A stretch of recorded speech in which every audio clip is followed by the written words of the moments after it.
That's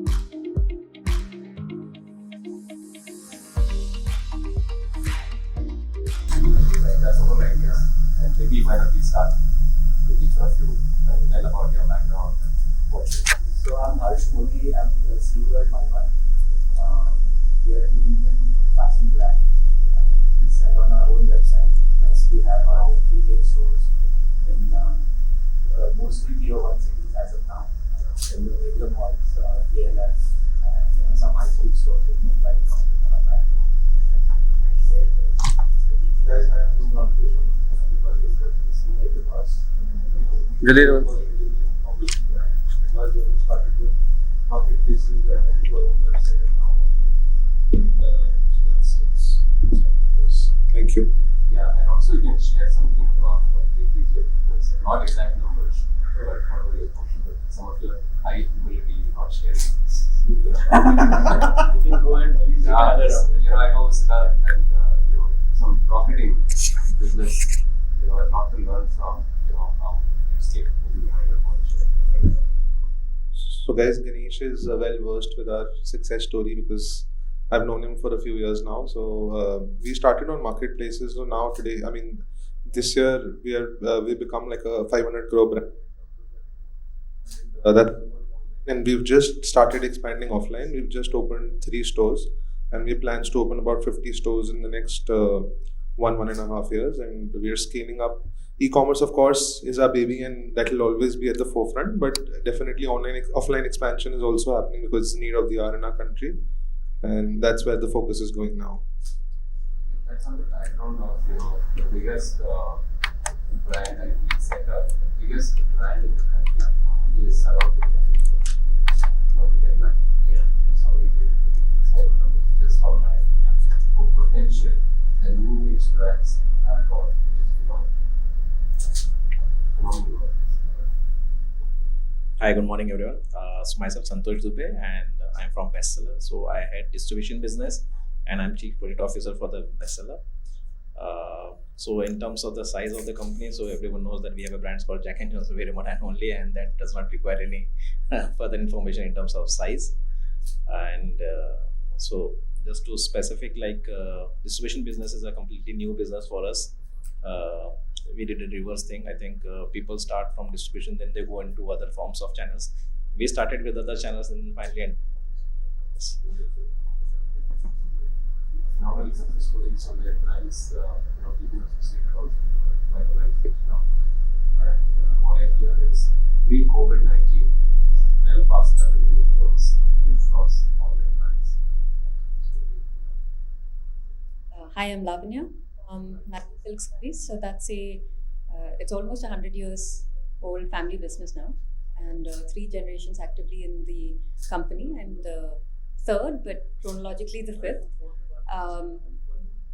It's 750 crores top line pre-COVID, and the e-commerce unit, which I started about 5 years ago, now is now is doing around 40 crores, and then and that's completely on its own platform. We don't have marketplace or anything, but that may change in the future. And definitely the last 2 years have been quite, it's almost like we've had 2 companies to run, the offline model and then the online model, till it gets fully integrated and totally seamless.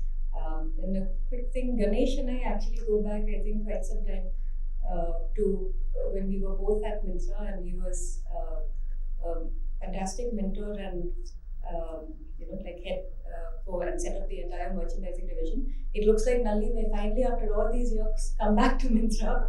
So we'll see where that road leads. I think it would be great how you share also your background, where you come from, your education background. So I worked in the family business the first 4 years, and then I was in the US for about 5 years. I did my Harvard Business School 2011 MBA. I was with McKinsey in Chicago. Rejoined with Myntra. I was part of the revenue team and really benefited a lot from very strong leadership from the team that was really growing it and scaling it at that time. And after all that, I moved to Nalli for the second. It's a very good mix in terms of how family business. I know Siddharth also came back from UK currently reviving new nutrition business? Hi, this is Sumit, co-founder of GreenHonchos. I hope everyone is seeing GreenHonchos logo everywhere. So GreenHonchos is a tech-enabled, D2C tech-enabled company. We are providing anything from tech consulting to market research to brands to leading manufacturers in India and globally. Hi everyone, I'm Shivi. I lead marketing for Libas. Siddhant has already shed light on our journey so far. It's been really interesting, even my journey so far with the brand. Now that we are focusing on our D2C approach, it has helped me formulate marketing strategies in a way where literally we are focusing on digital platforms like Myntra and Flipkart, which we have been doing so far. But for our own platform, for our social media, for our own website, we recently launched our Spring Summer campaign featuring Sara Ali Khan, which has been a huge lead for the brand. We've been getting rave reviews. I hope you guys have come across the campaign, and it's been really exciting, and we're looking forward to building our D2C business in line with our already established e-commerce business. Yeah, thank you. Hi, good morning everyone. My name is Sandeep Pal. I'm an mechanical engineer from BITS Pilani, and I'm an Ahmedabad graduate. Been with the Aditya Birla Group for 13 years. In my current role, I'm the CEO for this new brand called Taswa.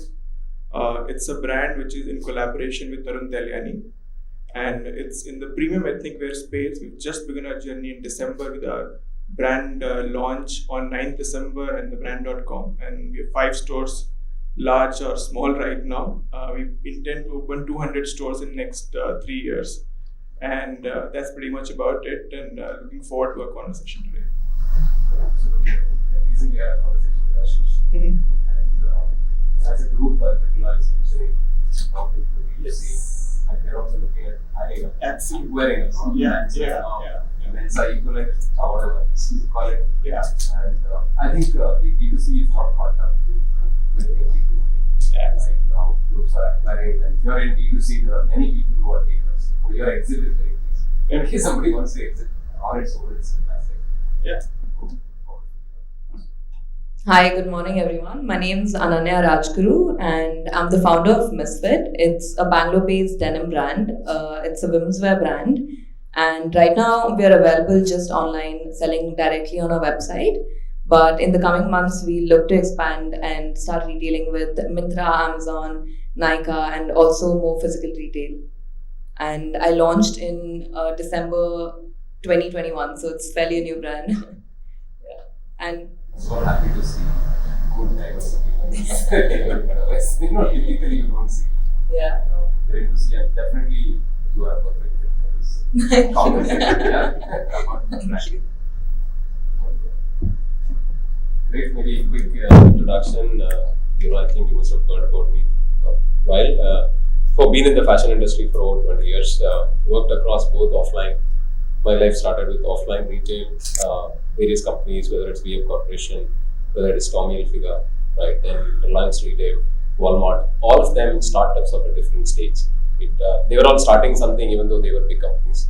And Myntra, I was one of the very early. I've seen Myntra from $20 million to over $1 billion exit, right? That's been the journey. That's when technology bug got me, right? And whatever we are doing right now is an outcome of the learnings and possibilities from the Myntra journey. And today what we would look at is, I think all of you are already doing it. Therefore, one is we are going to jointly learn. It's a conversation where each one of us can learn from each other. And I would just trigger some thoughts. The thought is coming from, let me start by, a lot of people think, let me start with this, what is not D2C, right? There's so much happening around D2C, right? So what is not D2C? I just want to hear your thoughts. Is Mike actually recording? Are we good? Huh?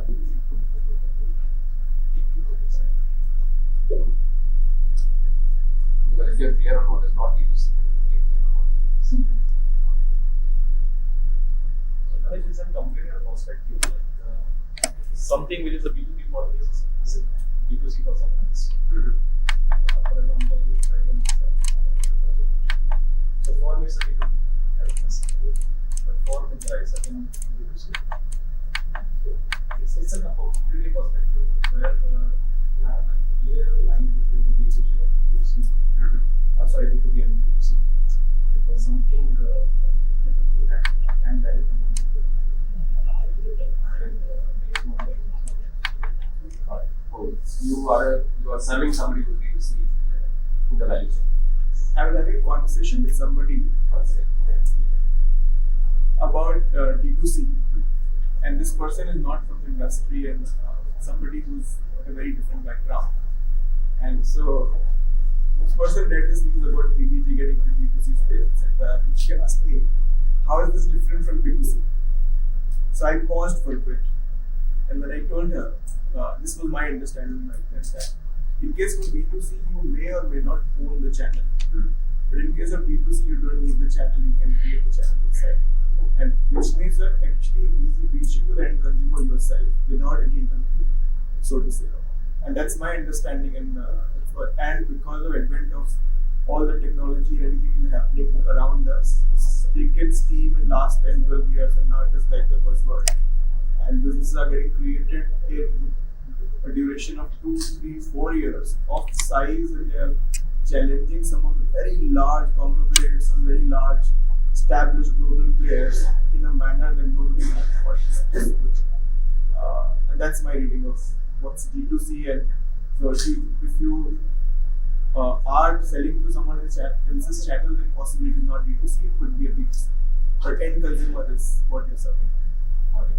We have additional points. We have somebody else who does it. What is it? How can we? Yeah, sure. How do I move the slides? How? Then I brought it. Okay. In my view, just a perspective, right? All views are perfect, right? Point is that it's just a mindset. So it is not the channel. For example, even if you sell through B2B through a partner, if you really want the consumer, right? Today there is a lot of data transparency when you handle with a partner. The partner is not sharing a lot of information. But I think the relationship is maturing, because I still remember when I was in some brands used to ask us, can you tell me where your product is selling?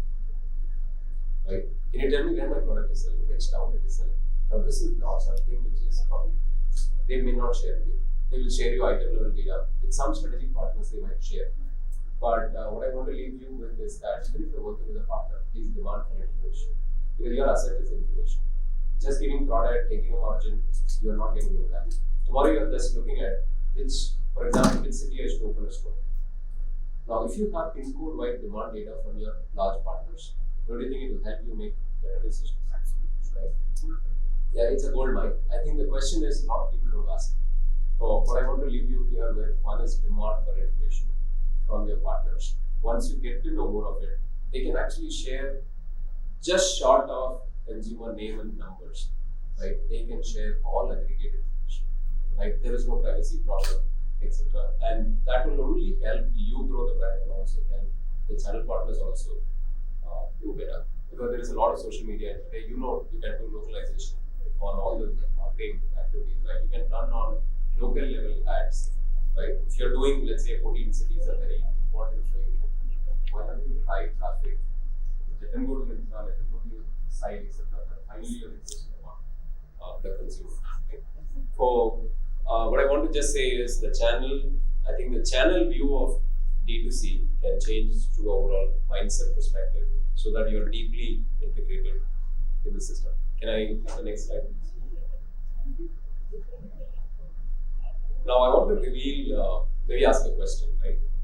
Just guess the size of fashion's largest D2C brand in the world. This brand has only, sorry, don't unveil. Don't unveil. Yeah, you revealed everything. It's okay. Yeah, it's okay. Let's have fun. Yeah. Okay. Now the whole idea is, now this is the kind of size, right? This is the actual number of this brand 12 billion last year. 22 number estimated is 24 billion. It's growing 2x on this base, right? The number has been like this, 3, 9, 18, whatever. They've been growing 2x, 3x at this scale. Now I want to pause here. When we have D2C aspiration, what is our aspiration? Right? If you just look at India perspective, it's all in few hundred crores, right? This number you multiply and find out what is that 20 billion. We are not talking about only 50,000 crores, right? It's coming to, you add all the brands together, it's coming to that number. And what do they sell? One gender. Still they are in the room, right? I'm not sure whether she man has happened, right? Now, and one gender, and many of you are focusing on one gender.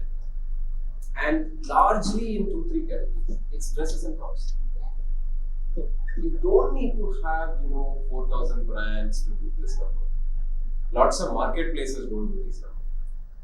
Surprising, right? 1 billion, 2 billion, 3 billion people stop. How can you have one gender? Now, I think some of the conversations are going to be one, asking those questions of let's start with number one, right? Everything starts with acquisition, right? Let's start with your angle to acquisition of customers. How are you acquiring customers today? And then we look at how this brand approaches customers. We'll go back from the value chain from consumer to backward.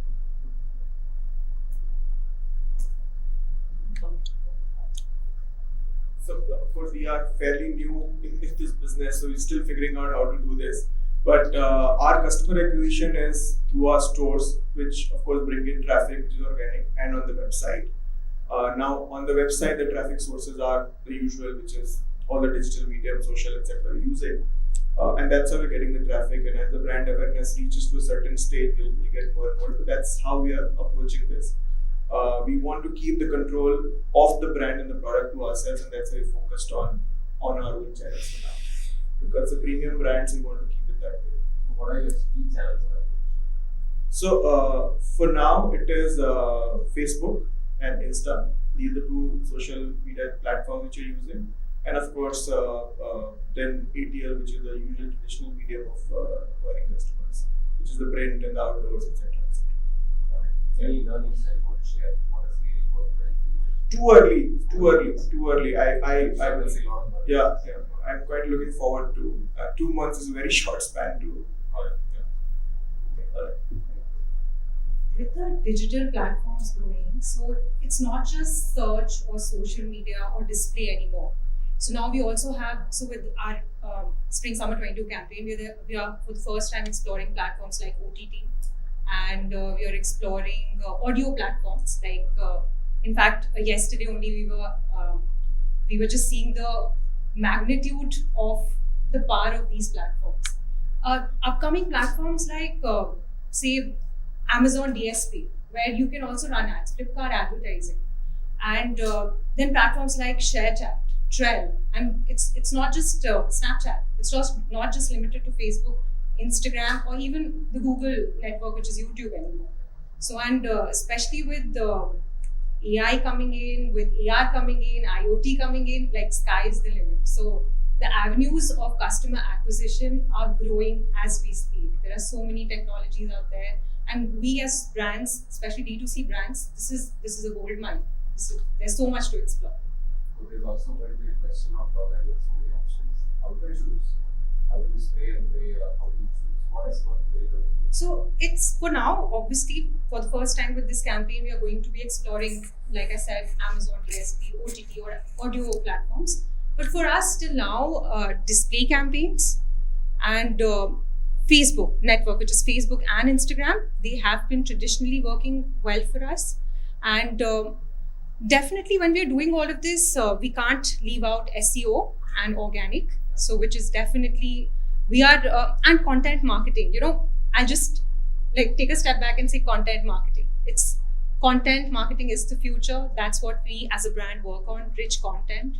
And all our efforts somehow are linked towards content marketing. So even if you show an ad to the customer, so even with our say display campaigns, we're reaching out to customers. They're essentially for new customer acquisition. We're reaching out to them, but if our content and our creative is not engaging enough, it's not topical, it's not attractive, it's not relatable, especially for a brand like Libas, they won't click on the banner.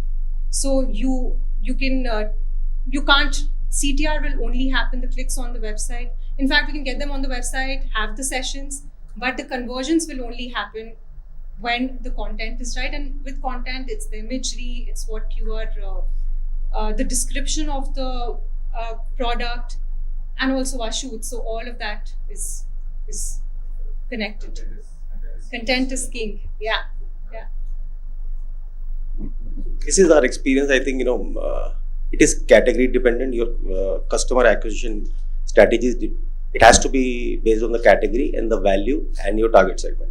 For example, a women's specific product or a parenting specific product might need a lot of content. A value driven fashion product may directly give you good ROAS and results via Facebook or Instagram. So it has to be basis your audience. For example, a Mercedes selling on Facebook versus LinkedIn makes a lot of difference. So it has to be keeping in value the value of the product and the TG.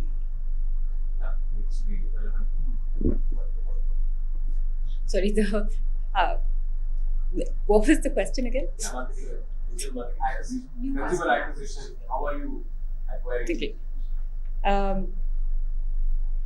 So I think in our case, with I'll talk about the online platform that we have. That one is fairly straightforward and echoing all of the that mentioned before. The and it is exactly that. What is the content that you and in that sense, I think there's each channel has something different. The Instagram consumer different from the Facebook consumer, and that is still at an aggregated level. But even if you go a little bit deeper, I think what people have become very habituated to is show me something extremely personalized.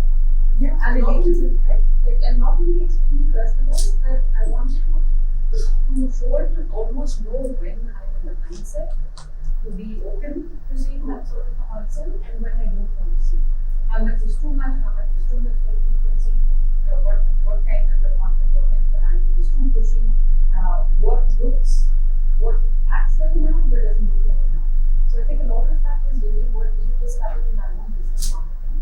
And honestly, I think we still see the phrase digital marketing. I think that's the only marketing that it's not to the ATL, BTL, what we used to talk about 5 years ago, 10 years ago. Just doesn't give those kinds of returns anymore. It was the tools that we had back then in the field. Now I think marketing is really just opened up into the tools that we have. Also, how do you calculate the return on investment when it comes to ATL? So it was largely speculation and assumptions, and now we exactly have the data where you can target the right customer and actually deep dive as much as you can. So I think actually know your customer. It used to be spray and pray. And I think now to your point, it's exactly that. You know who your customer is, you know what she wants, and you know how to give it to her in a format that is instantly giving you feedback. Customers prefer how do you respond to it, do you click on it, do you convert, are you making awareness, based on what the goals are, you can do anything. And a very pronounced relationship with your customer as against what we had before. It's definitely changed that.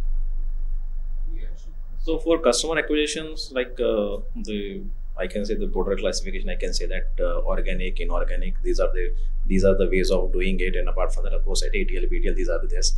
But the three key things which are there: one, which is your TG; second, customer obsession; third, the personalization. So these are the three things which will definitely work for the customer acquisition. Because just to give a small example, it's not that everyone is on the Insta or everyone is on the Facebook, or even there are few people those who are not on the Insta or the Facebook, but they like to read either Times of India or maybe Economic Times. Even you can get these types of the ads, these types of the small things, just a pop-ups on these websites, and so based on the search, based on the personalization. So these definitely helps for a customer acquisition. Of course, the social commerce, the social platforms, these has definitely helped us for the inorganic growth. But again, I must reiterate saying that customer obsession is something going to work, and that's the key success for the customer acquisition. Starting point is understanding your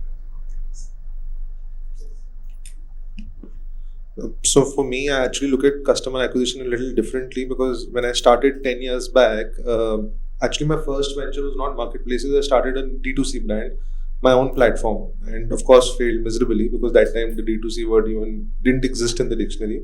And so I created the platform. When I started seeing the numbers on day 1, day 2, I was like, कि बना तो लिया, अब customer कैसे आते हैं इस पे? I had no idea that time, because e-commerce was so new. I had no idea how to bring those customers. Then I realized that in e-commerce you have to put money to get money. So that idea was a little alien to us, because we are from the offline background. We have stores in markets. People will come in automatically. So that's when I realized, and then I heard news that Mintras and the Flipkarts of the world are spending this much money. So then that day I decided customer acquisition for me, जो Myntra पैसे burn करेगा उससे मैं customer acquire करूँगा. So that was the strategy for me. So since day one, my strategy was that let them acquire the customer for me. I created the brand awareness over the past 5-6 years. And now for me to run a D2C platform is much easier, because people are already aware about the brand. We just have to shift that consumer to our own platform.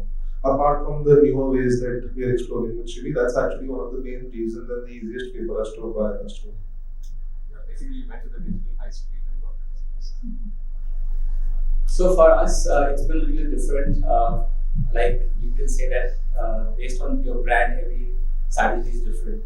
So we placed ourselves in a very, very premium sector, and we, like he mentioned, also like to better control all the channels ourselves. So we have not ventured out on marketplaces as such in a very aggressive manner, but we are very aggressive with our content creation, our social media, influencer marketing, celebrity collaborations, and as well as I'll also like to say that Google is coming up in a very big way. Like traditionally, Facebook and Instagram have been leaders in customer acquisition, but after the last iOS update, we've seen that Google is almost outperforming Facebook and Instagram now, and it's coming up in a very, very big way. And especially for the international markets, it's already outperformed Facebook and Instagram for us. Google specifically, which aspect of All like display, YouTube, everything. The ROAS is better on Google in terms of the international markets, and I see India also going in that direction. Right. So what we now see is also that what this brand is. Right. Let's just look at the next step. Next. Yeah. You just see. You see one way that you can check is whether your brand is tracking well or intent. Because we all need to get to the intent of the consumer before search is intent. Right. Search happens after there is a clear intent. Now just look at how this brand is built in Zara in 12 months in US. 2 to 3x of search into a new market, go there and win them by a factor of 2 to 3x. So that's not easy. Right? Now the question here is, how are these guys doing it? Next slide, please. Now just see what the consumers are saying. Right? Now these are, one can't, any brand would like to have something like this, right? Of course, there are lots of bad press about this brand, right? But whatever I'm showing you is all the American. Right? So a lot of people don't like the way they operate or all the other stuff, but they're doing lots of good stuff, right? And they're very clear. I think every brand will have a different stuff. For them, affordability is important because their TG is the Gen Z, the choice, and they are really creating addictiveness. This is in spite of, do you know how long they take to deliver? For US actually it's 8 days, 2 weeks, right? People are willing to wait for 2 weeks and give these products. In a market where same-day delivery is taken, which means something is compelling, right? We need to discover what is that so compelling. Go ahead. Now, I want to stay here. I think we talked about content, right? Now, just look at the imagery of this brand in social. Right? Now, I think it's important for us to actually ask this question. Of course, the TG is very different, just relate to your context.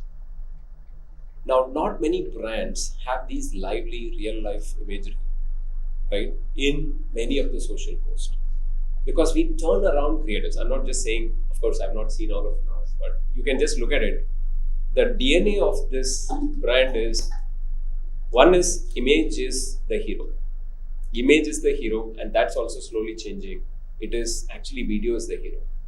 Video is the new message, right? It's not only that. And just to give you some numbers, for example, Google interviews lots of engineers, and they select a small fraction of the people who apply to them. And that actually tells you how stringent in the recruitment, right? They interview 100 photographers, recruit one. Now that's stringent they are in photography, right? Now photography is something normally we outsource. Normally. How many of you outsource actually? How many of you have your own studio? We all outsource, right? Now this is something that I really want you to consider. Even if you outsource, but that's your IP. Now a brand which outsources a lot of stuff but do not outsource studios. Studio is something that you need to really build, because the same studio that you are using is the studio which others are using. Some point of time, the key when we say content might be this. If this is going to be common and similar, you're not building differentiation. You might have a great kurta, you might have a great sari, you might have a great any other product that you have, but if you don't have a differentiated imagery, right? An imagery which connects. Now we'll slowly see how Instagram and retail is also blending with that, right? So let's go one by one. Now, this is something that I really want you to ask yourself, saying that what is your velocity of experimentation? All of us do experimentation, but relentless experimentation, which is to say number of experiments you do in period of time. And yeah, go ahead. Some numbers, right? This is built over time, right? But having said that, it's all billions, right? You see the followership. Now, I think that small font, who is the marketeer? The marketeer is the consumer. That's a paradigm shift. The paradigm shift is not celebrity. I really want you to get it. It is, I'm not saying celebrity is not useful.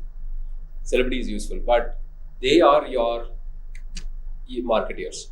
For they have made consumer their hero, right? Which means consumer is propagating. Now, how do you find that out? Just look at the UGC ratio. 80% of the videos most engaged are not brand pushed.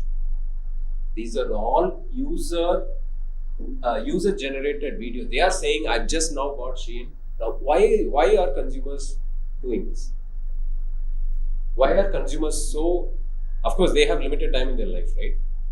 In their limited time, they are posting Shein videos. Why do you think they are posting Shein? Yeah, there is a strong affiliate program. Now, this is something that you all can consider starting.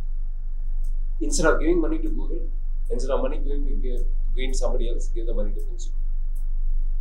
And their word will be taken with 100%. This is always, in sales, everybody tell us, and you all know, right? When we speak about selling our product, people listen 40%. When your customer talks, which means testimonial videos in a D2C context, user videos will be taken with 100%. Now, I think there is a huge amount of value loss in terms of who is speaking. So, I think how do we make our consumers that they become the marketer is something that they are doing extremely well. And of course, video is a new message, right? So, if you are, this is worth investing in video content. We all know short form videos are really, really rocking. Yeah, any thoughts here as we speak? Any takeaways? I absolutely agree with you. This is something that we also experienced. So on our website, traditionally we used to have all model pictures earlier, and lately what we started doing is have influencer picture, even micro influencer picture instead of the model picture on the website. And especially the product pictures are like a no-no for us on our social media. So it's not talking about the product, it's all about the experience now. The whole social media game has changed. So it's not product centric, but an experience centric approach. And relatability is very, very important. I completely agree. So I'll share a small example. So we got a shoot done. We were not very happy with the results. The product was great. It was selling beautifully in our offline stores, but not the same online. So we kind of thought out of the box, got one girl who works with us, gave her all the outfits. She shot them on a handheld phone in our store itself, put them out on the website, also. It was just relatable. It doesn't need to be, studio touched. In fact, real world videos, no share. That's what we are doing. We keep brainstorming and we keep talking about what content is working. And also the cost effectiveness also comes in here. So what we did, we are experimenting currently. We did a photo shoot with models. We obviously do a lot of influencer collaborations. It's one of our main, there's significant budget allocated to influencer marketing. And the third, we recently did it. We got an influencer to feature in our shoot. And we just posted a reel like a couple of days ago, and it's performing extremely well. You can see that. And that completely, so we wanted to, in fact, because you can only learn when you post it, because the brand is different and our customers are different and they receive the post differently. So we did this and it really worked for us. So this is something very interesting, and we've also seen this, and I've also done this. So we go through the tagged pictures on our social media regularly, and the customers also, while we are doing this, we consciously, unconsciously look at aesthetics. Whenever it matches, we have collaborated with our customers also in the past, and they become our influencers. And anyway, so many of us also, I can say that we are nano, micro, or macro level influencers. So there are so many that the pool is so huge right now, and it just completely makes sense. Yeah, and if you're not doing affiliate program, I strongly recommend do the affiliate program and make them. It sounds exciting. I'm telling you this, it's powerful. It's powerful. Make the consumer the hero. You will see a viral effect which you would never seen before. But anything takes a tipping point, right? Initially, you won't see the traction. The critical mass of people starting to earn money, then you will see completely change. The money will not go to Google and others, but of course, the part is going there. The rest will go to. Everybody wants to see themselves. So if they tag us in the post and we repost and we reshare, and we can see the engagement, the organic engagement that we get on such posts. Absolutely. And of course, all is given assuming that product proposition, all that. We'll come to that very quickly, right? We're going from the front to back. Can you go to the next slide, please? Sorry.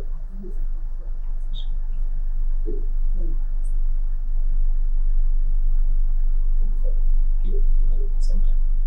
Yeah. Look at rates as much as possible. Yeah, okay, move to the next. Yeah, I think very important, right? One is to say get customers. I think particularly if you're in fashion business, what is very important is how fast, right? How's their supply chain? Just keep going. Let's put the full slide. Of course, this company started with wholesale, right? The founder is, just for information, the founder is not from fashion, right? I keep telling people looking at fashion from outside, then fashion is disrupted by non-fashion people, right? And that doesn't mean it's just a mindset again. Even if you are in fashion, if you can just step back all the time and then see how this guy is disrupting. He is a digital marketing guy, so he understands consumers really well, right? The founder is a digital marketing guy.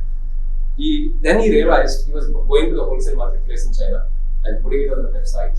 And what he saw was it was selling very fast, and he couldn't meet the supply and broken sizes, customer complaints. And he said, then he realized from first principle that I need to own this design. I need to hold stock.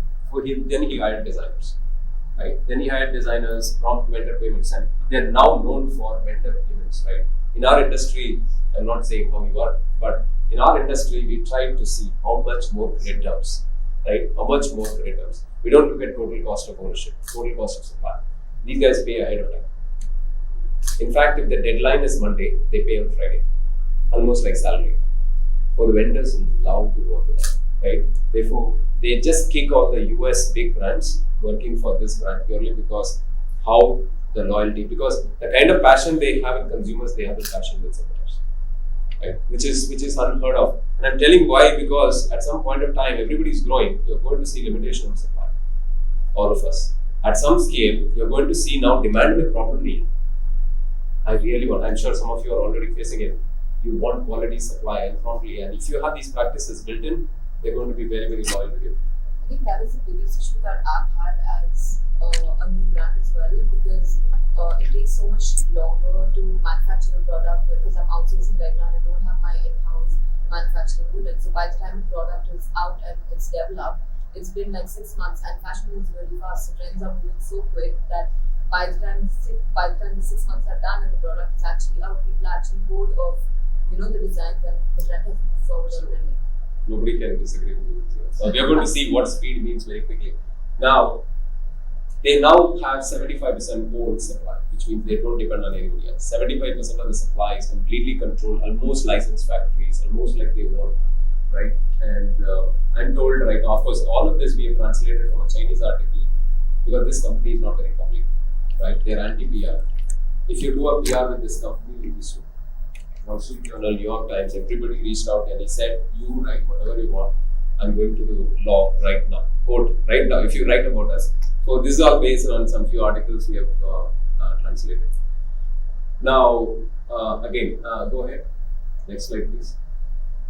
Now, tight quality control. At some point of time, they realized that quality was a problem. They hired people from Korea and Japan. They understood Korea and Japan are very good on QC.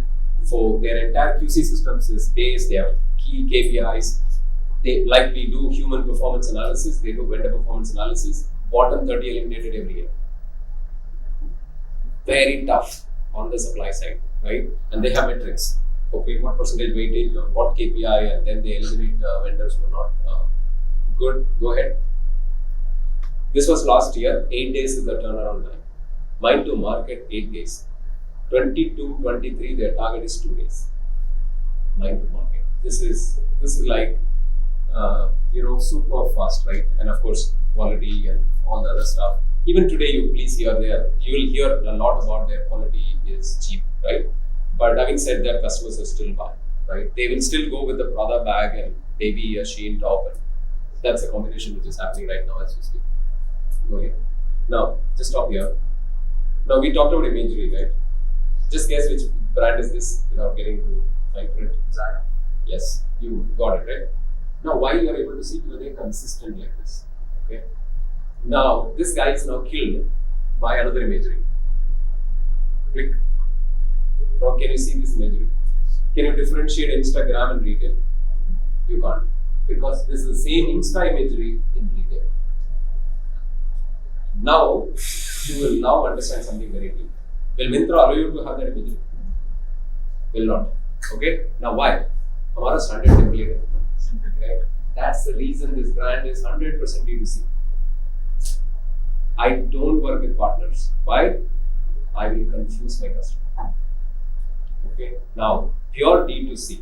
Tactical decision is fine. Being in the main street is fine. But in future, you need to own this because others are going to kill you on the imagery. Because I'm going to see two types of viewers. I'm going to see two types of imagery because you have so much flexibility on your website. Of course, website will do, but that confusion creates dissonance with consumer. Consistency will be lost, and brand is all about consistency. Therefore, they have taken a very tough path, right, of doing this, and they figured out that we can do better than all of these platforms, which some of you are already realizing. And these pictures are taken from our platform because we track all of these brands on a daily basis, right? You can also see how their demand is, etc. Let's move. Now, what we are saying is that social and retail is merging. Don't treat them as two different channels. What they see in social should reflect in your website. So if you can have that, then you have a song which is so powerful, and it's not easy to do, right? If you can just manage that, it will be great. For our very quick take on this brand is one, consumer insight is mining the internet. Everything they do is data-led. They are relentless on experimentation. They are not working on judgments at all, right? So fast because you know the speed at which they are turning, they are learning what's working, what's not working, right from marketing into product. They don't make a single product unless they sense the signal from the internet, right? So products are made with data and speed we just discussed. This is the number of variety they release, 10,000 SKUs every month. Now, look at that number. That number they actually put in their balance in their P&L last year. 50% high demand items. What that means? They make 50% bestsellers. There is no brand who can actually say this. Very few brands. If I ask relative bestsellers, all the brand will say 10-20% of our bestsellers, high ROAS items, right? They make 50% high ROAS items. They just say, why is this happening? It's probably because of the way that they're working. Of course, This is their philosophy. Trendy models, go ahead. Now, social media strategy is very clear. Influencer, affiliate. Influencer, some of you are doing, others can pick that up. And UGC is more important than your curated videos, because your curated videos are devalued significantly. And all the studio videos, people don't give consideration, like he mentioned, right? Real setting, natural stuff, widely it goes. Now, the essence of this brand is consumer driven. So I call this a C2B movement, not a D2C movement. It is consumer first and then business next, right? And also consumer obsession. Some of us are talking about is it's actually table stakes now. What is consumer obsession? It's an interpretation of you think that we are obsessed, or we think that we are obsessed. The future is be your consumer. It's very different. Okay, because be your consumer is like you are just there. So that's why if you see everything, it is UGC, consumer is the marketer, consumer drives my product decisions, right? So it's not 100% listening, but the data, right? So for my interpretation of what this brand does in, let's say, an abstraction, is they are very accurate, right? They are always relentlessly, they want to be sharp and super accurate, etc. Which means accuracy cannot come without intelligence, right? This is something that I really want to pass across. And they are agile in everything, right? They're failing fast and they're adapting very, very fast, right? So, for example, brands like Zara, H&M are all reaching out to us.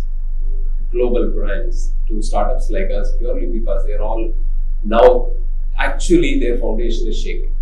Their speed is not good enough. Their accuracy is not good enough. They all want to do that. But I just want to maybe take some pointers with all of you on what have you learned from this case study, and maybe one or two key takeaways which you want to share. Personalization made the most. So I think personalization. There is one more thing. So I think what has worked for them is personalization as well, and also reaching out to the customers in a way that they can relate to it and they see themselves on the websites or on social media, however they are interacting, creating content as well. It's very relatable to the customer, and that's probably how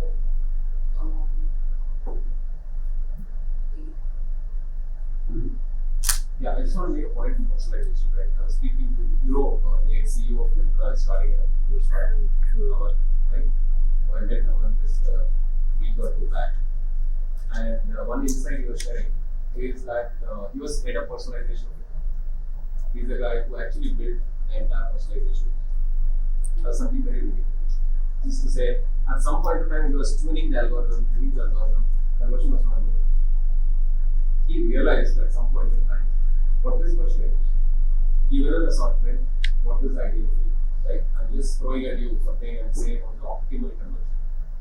Now, he said that bubble was not moving beyond the point. And I realized that if I don't have right products, there is a limitation on what I can do with it. But there is definitely an optimization which is there. Given set of prices, I need to maximize my conversion. But I think what we all miss is that product is the key. But we spend a lot on AI tools and everything for what? Front-end optimization.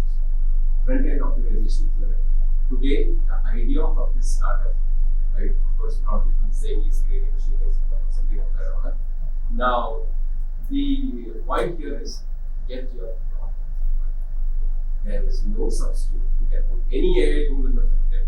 It is going to give you the initial play, but after that, you will fly. Right? So it's about product. If you see shape, it's all about. Everybody's raving what? Not their personalization, not their algorithms. Great technology, friendly, relevant. I can keep on coming every week. Value proposition, which is part of product, right? Yeah. What are you getting right? You're getting your trend right. You're getting your attributes right. Part of that is price. You're also getting your price. Okay. So when we discuss so much, but I think 80% of real forums are about technology towards the front end. I will reach fast, I will do this, I will do that. You get your product wrong.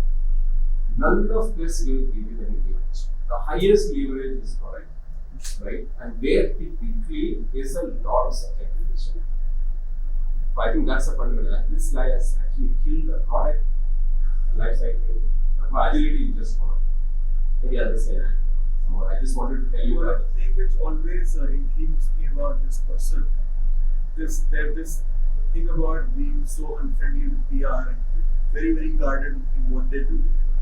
It has been in business for 12 years and it's been in the news for good 4-5 years because it's been exceptionally well. I often wonder in my head, is that the nature of the person?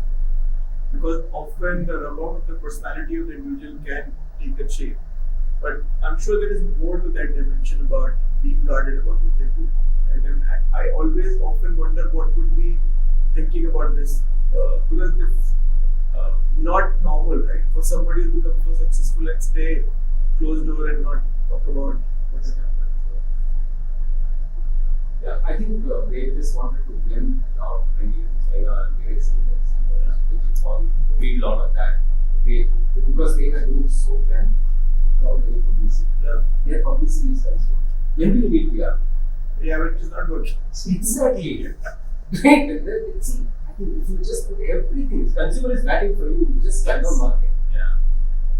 That kind of market. But you spend towards the consumer. Therefore, nobody knows that. Yeah, why don't you please? Yeah, some of the points. I love the questions. So, few things that stuck out with me in terms of what people do. I think the first one is that all these labels around marketing are really more in business people's heads than they are in real life.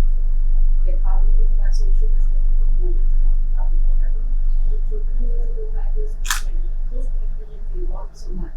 And as long as we keep looking at things in certain buckets, you're assuming that it's a static environment, which is not. Social media and those platforms can keep evolving.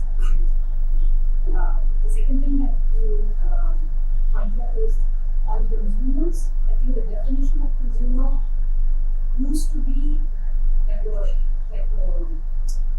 one will, it's a broadcast media. There's a person who's a defined seller and a business person, and then there's someone who's a consumer. What it is that someone used to do it for somebody said. And I think now it's also different. Because with social media, what happens is like it could be an amplifier, it could be an evangelist, it could be everything. It's like you can call it whatever it is that you want. But that whole ecosystem has completely sort of updated. And then the final thing is like, like what you said about the industry and the school, it's like the best you can be in control of these parameters around the experience and ways that you can do it. In offline stores, it used to be possible. In online, it always was the case till very recently that there were very stringent SOPs and protocols and the way that you have to shoot certain things. Now, so many platforms that have come up that have democratized that. If you want to go D2C, you can go D2C. If you want to do that, then you can go to the experiment. But the main one is what you said on quality speed. Ultimately, if you've got a good product, everything that you do is an amplifier. Have that product, then you're really just bringing your deals and you put something that nobody wants. Yeah, I think let's talk about that's a little bit of it's just not talked about as much as technical deals. Okay, thanks a lot. So guys, I have a question. We've been talking about the top line always. What about the bottom line? What do you feel? How important is the bottom line? Yeah, I think see different people look at it differently. It's in the horizon of bottom line. When do you want bottom line? Bottom line from day one and bottom line 7 years from now. Different people look at this very differently. I think many times we ask questions, right? Why billions of dollars go to loss-making companies? I was in a panel discussion in 2012 with all the retail heads on the stage. Right? At that time, all the offline retailers, I was actually representing them. I was jokingly, one of them told me, very easy to have jobs like yours and locations where you're all paid heavily for making loss. Right now, so just reflect that back. And that's true of a lot of companies, whether it take time or any place, right? They're all making loss. Now, the reason is the view that you have. Amazon did not make money for many years. Even today, for example, it's in few millions. But the point here is they circulate operating cash flow in the future. Think long term. Now the question here is how long is long term? Some of us as entrepreneurs, right, don't have unlimited capital, therefore we decide, right, for us long term is maybe 1 year, 2 years. Somebody is thinking 20 years. And who has the bold vision to tell everybody that I look 20 years ahead. I will not make. Their operating profit is good, but their net profit is low, and they are continuously investing. So the question is, I don't think there is a straight answer to it. And you know there is something called virality. That is how every media works. Tipping point you have to reach, and after that, I want to give you this example. There's something called theory of compounding. Theory of compounding says this, right? Do you know how much of fuel of a rocket is exhausted? In what height? Suppose the rocket is going to the moon. What percentage of fuel is exhausted at what point? And the takeoff is the maximum. Mind-boggling numbers. 62% of the fuel is exhausted for a 4-inch lift. How much? 4-inch. Imagine this for startup. Many startups give hard because they say lifting नहीं हो रहा है. That's why 90% of the startups fail in the first year. Because it's so much of pain, no lift. The real lift happens at the tipping point. For heavy investment, just look at it for everything. Heavy effort and investment for a few inches of your career, which is also your startup. You all know, right? First 100 crores and 50 crores is the numbers. Then you will see a lot of mileage. Now, if you really see 2 billion is my aim, 500 is a lot of effort. You will see takeoff point happening every time. So what I'm just saying, look at it from this perspective and say you have to airlift initially for lights travel data. All companies built over many decades. Tatas and the Birlas did not have to go, right? They all have the takeoff moment on very tough initial 10 years and 15 years.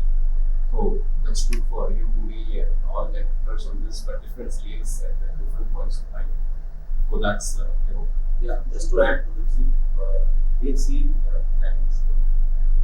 Yes, people see the required investment because the cost of customer acquisition will be on the side. RT is a big problem in the industry. So what we suggest to our brand, there has to be a combined plan. You should not leave market presence. That is why I would want to focus on. So focus market presence for experimentation. Leverage those customers, and obviously marketplace businesses are profitable. Their cost of customer acquisition is there, but it's on the lower side. So keep that funding round for your bootstrap use. For us, actually, it's been the other way around because in our experience, we've been highly profitable with our own channel from day one itself. So that's a recurring question. I'll tell you profit is I'm telling you, initial stage is really at scale. Profit is there. Don't go beyond profit. So that's what actually profitability and top line portfolio actually make a lot of difference. Right? To have a vision in your head. Where do you see yourself in 5 years? Do you see yourself at a 5,000 crore level or 50,000 crore? Or you're happy making say 5 crores a month or 10 crores a month? In India is possible, right? You decide this is what you want to make in a month. You can scale a business to 50 crore and decide how to make 1 crore rupees a month or 50 lakhs a month. That's the easiest thing to do in India.